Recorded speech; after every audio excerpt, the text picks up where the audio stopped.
Ver com ambição e egoísmo? Ela cuidava das irmãs que era mais pequena, para mim trabalhar, né? Ela sempre foi uma boa filha. O que ela queria? Ela sempre queria que nós fazer um curso, trabalhar, o trabalho dela, né? Que nem uma pessoa normal. Mas um dia a vida da menina pacata deu uma guinada. Com cerca de 15 anos de idade, Elise fugiu de casa. O que aconteceu? Não sei, ela nunca falou. Nunca revelou nada. Mas a senhora ficou chateada? Toda mãe fica, eu acho, né? Mas era coisa adolescente. Elise voltou para casa em pouco tempo. Passou mais uma temporada com a mãe e acabou se mudando para casa de um namorado, com quem viveu 6 meses. A mãe do rapaz se lembra dela como uma jovem retraída. Parecia ser sempre uma pessoa triste. Eu sempre imaginava que era o jeito dela, porque muitas pessoas são assim, quietinhas, né? Não são muito de conversar, não são muito de amizade. Na infância, Elise estudou nesta escola pública. Aqui não há registros de envolvimentos em brigas ou problemas de indisciplina. Pelo contrário, ela era considerada aluna de excelentes notas e de comportamento exemplar. A professora que lecionou para Elise por 5 anos diz que se surpreendeu esta semana ao descobrir que a ex-aluna morava com muito conforto em São Paulo. E eu fiquei surpresa com a condição social dela e com a real situação da mãe aqui, né? Não tinha a menor noção que ela estivesse tão bem financeiramente, tão, né, dada a situação da mãe, que é uma senhora bem humilde, trabalhadora, ainda trabalha na mesma função, né, de serviços gerais. Quando saiu de Chopinzinho aos 18 anos, Elise foi morar em Curitiba e se formou técnica de enfermagem, mas não seguiu a profissão. Veio para São Paulo e virou garota de programa. Elise publicou seu perfil numa página da internet que anuncia acompanhantes. Foi assim que conheceu Marcos em 2004. Ele ainda estava casado com a primeira mulher. Na mesma época, Elise começou a estudar direito numa universidade particular.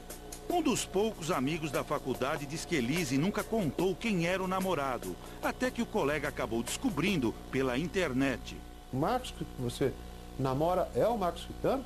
Ela falou, mas eu não quero que ninguém saiba. Ele tem uma posição social diferenciada, vai que alguém faz alguma coisa, pensa alguma coisa, ou com ele, ou comigo. Elise não gostava de falar da vida de milionária que levava, mas era generosa com os amigos. Teve uma fase difícil da minha vida, sabe? Eu não tenho vergonha de falar não, meu. Até conta de água e luz, ela chegou a... Eu pegava, pô, como é que tá lá? Tá assim, ó, toma X. Em dinheiro, não na minha mão. Então, ela era muito humana. Humana demais. Sem poder abandonar o tratamento contra o câncer, a mãe de Elise não veio a São Paulo e não falou com a filha depois da prisão. Um pesadelo em que eu queria que acordasse e não fosse verdade. Mesmo que fosse um filme que voltasse atrás, só que não pode ser assim, né? Não volta atrás. Meus amigos, vamos parar e pensar um pouco sobre. A maioria, olha, prostitutas, bandidos, empresários gananciosos ao extremo, são todos ambiciosos, inconformados com a situação de vida simples. Nós vemos amazonenses, ribeirinhos, muitas pessoas conformadas e felizes com a vida simples. Essa menina teve um planejamento reencarnatório para nascer naquela cidade e ter uma vida simples. Ela quis fugir daquele planejamento. Ela não quis aceitar aquilo que foi colocado para o bem dela, para o aprendizado moral e espiritual dela. Numa vida você se deixou levar pela ganância, você ficou insaciável, nada era suficiente, você queria dinheiro, mais dinheiro, tudo era pouco. Na outra vida você nasce na pobreza, não como castigo, mas para você aprender a dar valor na vida simples. Aprender a dar valor nas conquistas, em poucas coisas. Pobreza ensina, entre outras coisas, a você ter humildade. Dificilmente você vai conseguir um emprego ou manter um emprego com orgulho. Vai ter que ter humildade, vai ter que abaixar a cabeça. Vai aprender a dar valor na opinião dos outros, a fazer amizade. Aprender a ajudar, a ter compaixão, porque muitas vezes você foi ajudado, você precisou de ajuda. Quando alguém te pede ajuda, você passou pela mesma situação, então você já sabe o que é aquilo, o que a pessoa está sofrendo, você sentiu na pele, passou fome, você tem dó de quem passou fome. Você chegou perto de ser um morador de rua, você tem dó de um morador de rua. Né? Aprende também a lutar, a sair da preguiça, a estudar, a trabalhar e estudar. Tem tanta gente que trabalha durante o dia e estuda à noite. Olha a garra que essa pessoa está adquirindo. Numa vida foi preguiçoso, na outra vida é um lutador. Mas principalmente também, muito importante, é se contentar com menos. É perceber que dá para ser feliz com menos coisas. Com o básico, uma casa, uma vida mais simples. É isso. Toda aquela ambição doentia vai embora. Né? E se a pessoa não aprender, a lição se repete. O Espiritismo diz que a lição se repete. Quer dizer, você continua na pobreza, você continua sofrendo até você aprender. A gente vê tanto exemplo de pessoas simples e pobres, felizes, tranquilas, em paz.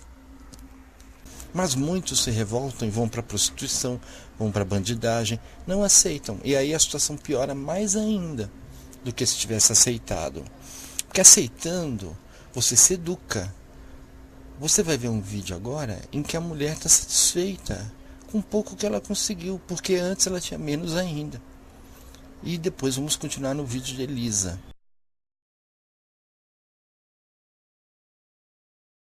Um grande projeto de urbanização está chegando ao fim. É o residencial Jardim Edite, construído aqui perto, na Avenida Berrini, onde antes tinha uma grande favela. O programa de moradia popular vai abrigar 180 famílias, vai ter creche, escola técnica e até uma unidade de saúde. A gente conhece agora pela primeira vez, então, o condomínio por dentro.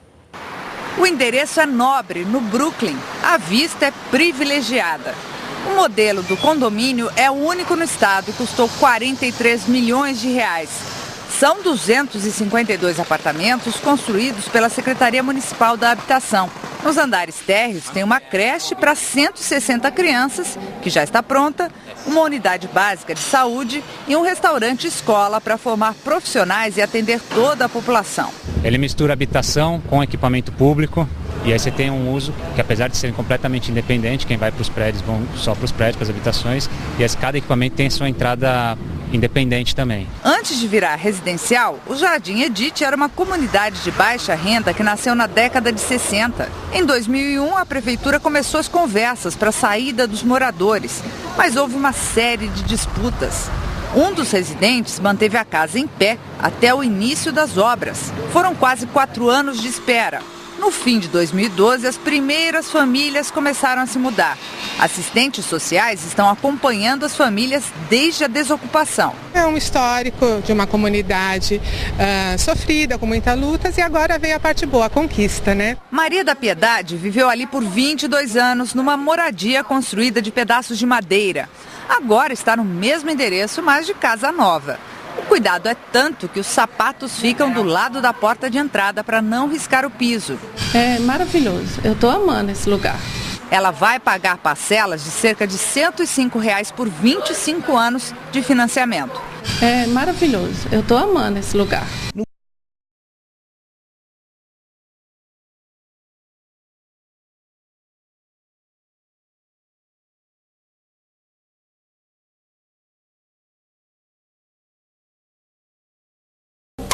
Fotos de um casal sorridente, memórias de viagens a várias partes do mundo, lembranças da vida a dois e várias declarações de amor.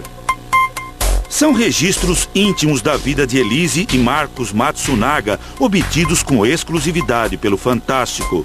Um álbum de fotos montado por Elise como presente de aniversário para o marido, que fez 41 anos em outubro do ano passado.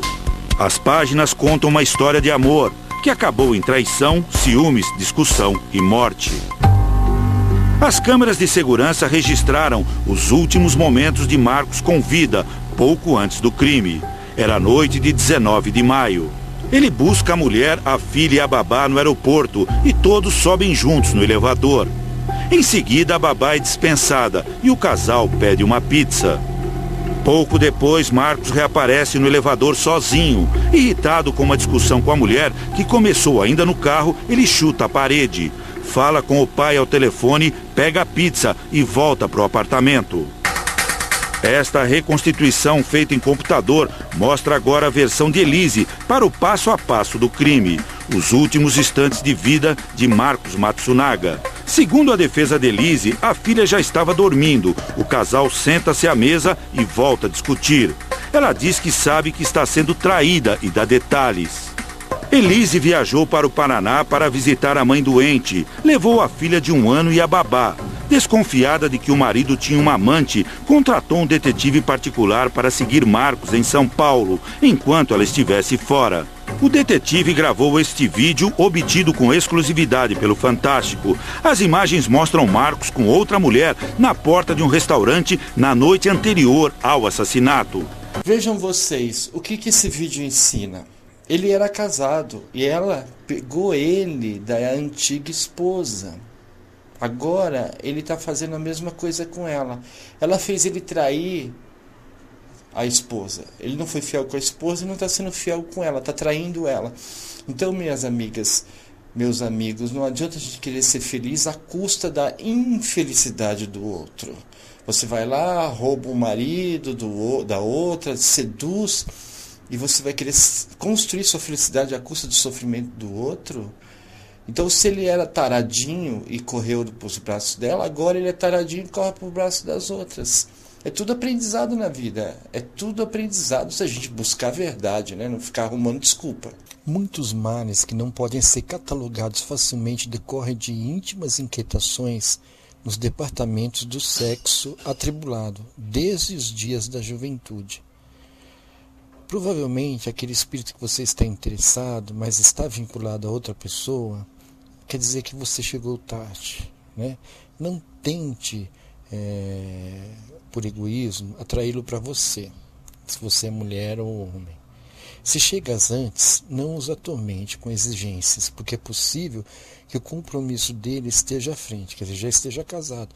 Se te aproximas tardiamente e desfazes o laço que o mantém, não fluirás a felicidade, quer dizer, você não vai ser feliz. E se impedes que marche na direção das tarefas para as quais ele reencarnou, sofrerá você mais tarde o travo da desilusão, quando passe o infreme desejo imediato. É difícil, eles usam certas palavras. Quando passe o infreme desejo imediato, quando o desejo passar, né? O teu íntimo amor resplandecerá um dia após a superação do tormento sexual, em paisagem de festa em que teu espírito cantará a música da liberdade e da paz. Quer dizer, se você se segurar e não prejudicar ninguém, lá na frente você vai ser feliz. Enquanto esperava um manobrista trazer o carro, Marcos abraça a moça. O Fantástico também teve acesso a trechos do depoimento de Elise à polícia. Ela declarou que o marido ficou irritado com a audácia de colocar um detetive atrás dele com o dinheiro dele e a chamou de vadia e vaca. Segundo Elise, ele ficou nervoso e se levantou e deu um tapa no rosto dela. Ela disse que foi a primeira vez que ele agiu dessa maneira. Elise contou que o marido disse então que iria interná-la para que ela não levasse a filha para longe dele. Ainda de acordo com o depoimento, Marcos falou que tinha dinheiro e ameaçou sumir com a filha deles. Foi nesse momento que ela pegou uma pistola 380 que estava em uma cômoda da sala e apontou para a cabeça do marido. À polícia, Elise contou que o marido começou a rir e a chamá-la de fraca e burra e que repetiu a ameaça. Disse que a vara da família ia saber que ela era prostituta. Aqui chegou a usar um palavrão e que ela não tinha condições de ficar com a filha. Quando Elise voltou para casa, essa mulher, que prefere não mostrar o rosto, já estava lá. Ela é uma das 3 empregadas do casal. Diz que não notou nada diferente quando chegou ao apartamento onde trabalha há um mês. Quando eu venho domingo à noite, eu entro e vou direto para o meu quarto. Eu não vou no restante da casa. E no dia seguinte a senhora percebeu alguma coisa? Não, no dia seguinte a única coisa que eu percebi é tipo, limpa aqui, limpa ali, 10 para 6 eu tô indo para a cozinha. Aí encontrei ela no corredor e ela pediu para eu fazer umas coisas que eu não achei normal, mas fiz.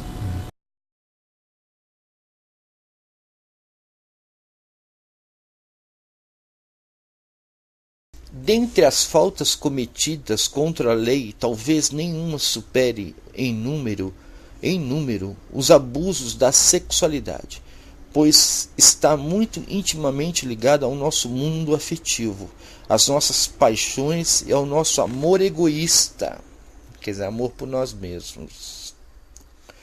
O espírito André Luiz descreve-nos algumas loucuras do sentimento que se cometem por força da sede dos prazeres sexuais. Assistimos no mundo a todo um acervo de conflitos sentimentais que por vezes culminam em pavorosa delinquência. Homens que renegam os sagrados compromissos do lar, mulheres que desertam dos deveres nobilitantes para com a família, pais que abandonam os filhos, mães que rejeitam rebentos mal nascidos, quer dizer, o aborto, ou abandonam quando nascem, quando os não assassinam covardemente. Tudo isso em razão da sede dos prazeres sexuais, que não raro lhes situam os passos nas sendas tenebrosas do crime. Os que abusam do sexo não estão simplesmente entre os frequentadores inveterados dos prostíbulos, mas em todos aqueles que experimentam conflitos do sentimento e, cultivando a afeição falsa, abandonam compromissos sagrados, gerando sofrimentos para outrem. Buscando cegamente satisfazer os seus desejos inferiores, não se importando com as consequências daí possam advir. Por exemplo, no plano espiritual, um casal sabe que vai receber 2 filhos em que precisarão de orientação dos 2. Por que dos 2? Ela tem um conteúdo adquirido em várias vidas que vai passar para os filhos. O pai tem outro. Os 2 se completam na educação dos filhos, somado a uma religião, qualquer que seja. Chega aqui, o pai se envereda por uma mulher gostosona, larga a esposa, e aí a parte dele na educação acabou. Quem vai sofrer? Eles mesmos no futuro e a própria sociedade, que essas crianças vão crescer sem a educação correta, talvez a mãe tenha que trabalhar fora, deixando os filhos sem a educação que foi planejada, cresçam como adultos deseducados, trazendo consequências negativas à própria sociedade. Pelos conflitos do sentimento, muitos crimes são cometidos, atingindo não somente os corpos físicos, mas muito mais os corações alheios, criando resultados tristes e dolorosos no destino das próprias almas envolvidas, seja nas zonas sombrias do mundo espiritual, eu vou te dar uma amostra dessas zonas, ou quando nas experiências da vida terrena. É o que o médico espiritual nos elucida, André Luiz. Esses abusos são responsáveis não apenas por largos tormentos nas regiões infernais, mas também por muitas moléstias e monstruosidades que assombram a vida terrena. O que ela pediu para a senhora? Lavar os lençóis, lavar o cobertor, tirar a capa de edredom. Aí eu falei para ela, dá para esperar um pouquinho mais tarde? Ela falou, não, vamos tirar agora. Então eu fui até o quarto com ela e tirei. Marcos e Elise viviam na mesma cobertura desde 2008. O casamento no ano seguinte reuniu amigos e familiares num buffet da zona sul da cidade. Considerado discreto, o casal frequentava uma igreja anglicana num bairro de periferia na zona norte e costumava almoçar e jantar em restaurantes caros como este. Normalmente nós íamos o casal jantando, almoçando, conversava normalmente, nunca presenciamos um tipo de fato, uma discussão, um desentendimento, nunca. Marcos gostava de conversar com os funcionários. E quando se tratava de vinho, a conversa ia longe. Era uma das paixões do empresário. Esse amigo, que também não quer ser identificado, conta que Marcos tinha uma coleção de garrafas raras e queria que a mulher trabalhasse com ele num novo negócio. Ele pagou um curso para ela de leiloeiro, justamente para lidar com esses leilões de vinhos. Ele chegou a visitar o apartamento para conhecer a coleção. Ele me mostrou a casa, me mostrou o estúdio de fotografia, ele gostava de fotografia. E me mostrou a coleção de vinhos. Apesar de um gosto refinado para as coisas, gostava de vinhos raros. Era uma pessoa simples, assim, no tratar com as pessoas, era muito simples, muito simpático. Atirar era outro hobby de Marcos. A polícia retirou do apartamento mais de 30 armas, entre pistolas, fuzis e até uma submetralhadora. Havia cerca de 40 quilos de munição. A funcionária revela que os patrões já não dormiam no mesmo quarto e que as brigas eram frequentes. Eles costumavam discutir por qualquer coisa. O jantar sempre terminava em discussão. Ele falava assim, o seu pai, aquele vagabundo, né, sua família pobre, não sei o quê. E aí ela não aceitava, e ela começava a gritar, né, às vezes saía, batia a porta. E aí o restante terminava lá na parte de cima da casa, que daí não dava para ouvir da cozinha. O tempo. E hoje nós experimentamos uma sexualidade que não tem referências de equilíbrio. Então o ser humano confunde sexo com muitas coisas, inclusive com a amorosidade, e faz do prazer pelo prazer. Hoje nós vemos que os valores estão sendo substituídos por situações totalmente desequilibradas, que mostram uma devassidão, um desregramento em relação a tudo aquilo que a pessoa está vivenciando. E, logicamente, no meio disso tudo e predominando a união sexual, a sexualidade, e isso está trazendo graves prejuízos para o ser humano enquanto espírito imortal. E por que isso tudo? É interessante que o nosso mundo hoje, a preocupação é o aqui e agora. Não se pensa em longo prazo. Então tudo aquilo que é imediato, que é passageiro, é valorizado. Da mesma forma, a questão da sexualidade. Existe até os verbos ficar, estar, nunca permanecer. Né?